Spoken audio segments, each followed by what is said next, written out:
सिर्फ 5 स्टेप में आज मैं आपको पावरफुल राउंड हाउस किक सिखाने वाला हूँ। ठीक है, तो सबसे पहले हमें क्या करना है, 5 टांस लेंगे। ठीक है, 5 टांस लेने के बाद जो किक वाला लेंगे उसका घुटना जो है ऊपर उठाना है। ठीक है, इसके बाद जो है घुटना टाइट रखिएगा, लूज नहीं रखना है। ठीक है, पावर जो है हिप से आएगी, लेग से नहीं। ठीक है, ये बात याद रखिएगा।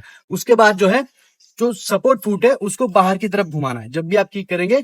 ठीक है, जो सपोर्ट फुट है बाहर की तरफ घुमाना है ताकि किक सही डायरेक्शन में जा पाए।